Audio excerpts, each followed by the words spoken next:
La chambre voyageuse de Lucas. Lucas, curieux et rêveur, vit dans une jolie maison en bois au Canada. Chaque soir, il s'endort dans sa chambre bleue, décorée de planètes et d'étoiles. Mais ce que personne ne sait, c'est qu'à minuit pile, sa chambre se transforme. Ce soir-là, Lucas est encore éveillé quand il sent un petit tremblement. Les murs de sa chambre s'illuminent doucement et le parquet vibre. Les meubles restent bien en place, mais la chambre entière se détache et s'élève doucement dans le ciel. Lucas regarde par la fenêtre. Les forêts enneigées du Canada s'éloignent, les étoiles scintillent tout autour. Sa chambre vole au-dessus des nuages. Il rit et s'allonge dans son lit comme dans un vaisseau spatial. Sa chambre atterrit sur une petite île flottante faite de mousse douce et d'arbres miniatures. Des milliers de lucioles volent autour de lui et forment des mots lumineux dans l'air. « Bienvenue Lucas !»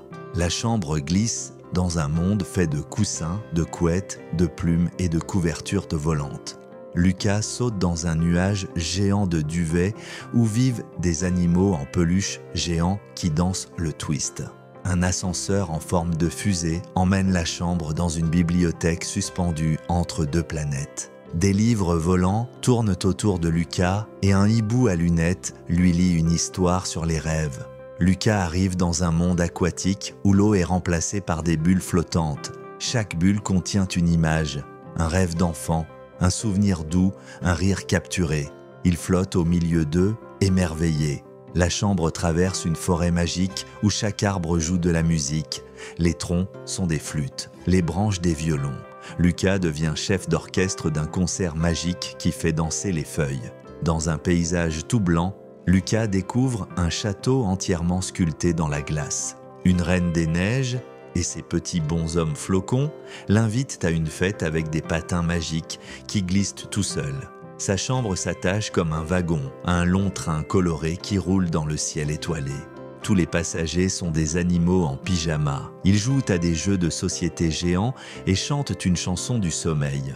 Lucas arrive dans une prairie où tous les doudous prennent vie. Son propre doudou, Ourson Bleu, l'accueille en roi et lui fait visiter un château de peluche. Ils dansent au bal des doudous sous une guirlande d'étoiles. Un volcan gronde, mais il crache des confettis colorés et des bonbons fondants. Lucas glisse le long d'un toboggan de caramel, atterrit dans un lac de sirop d'érable et rigole à en pleurer. Une piste de cirque flottante dans le ciel apparaît. Lucas y voit des acrobates nuages, des éléphants invisibles et un clown qui fait rire même la lune. Il devient le petit assistant du magicien des étoiles. Un marché suspendu où l'on vend des rêves en sachets, des souvenirs en fioles et des éclats de rire en pot. Lucas choisit une bouffée d'aventure qu'il garde précieusement dans sa poche. La chambre flotte sur une rivière faite d'eau dorée, entourée de sabliers géants. Un vieux chat gris lui dit « Ici, le temps ralentit pour les jolis souvenirs ». Lucas regarde le courant emporter ses tracas. Lucas entre dans un labyrinthe géant aux murs en chocolat noir. Il suit l'odeur de la menthe, croque une porte en biscuit et rencontre une souris guide qui lui fait goûter une étoile caramel. Des fleurs de toutes les couleurs dansent et chantent une mélodie douce. Les coquelicots lui fredonnent un air de berceuse et un tournesol l'embrasse sur le front en disant « Bonne nuit petit Lucas ». Lucas trouve un grand miroir ovale.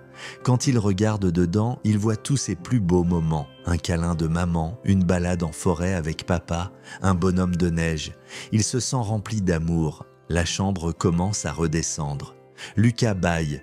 Il regarde les étoiles par la fenêtre et leur fait un petit signe de la main. Une étoile filante passe juste pour lui. La chambre revient tout doucement se poser à sa place d'origine. Lucas se glisse sous sa couette, le sourire aux lèvres.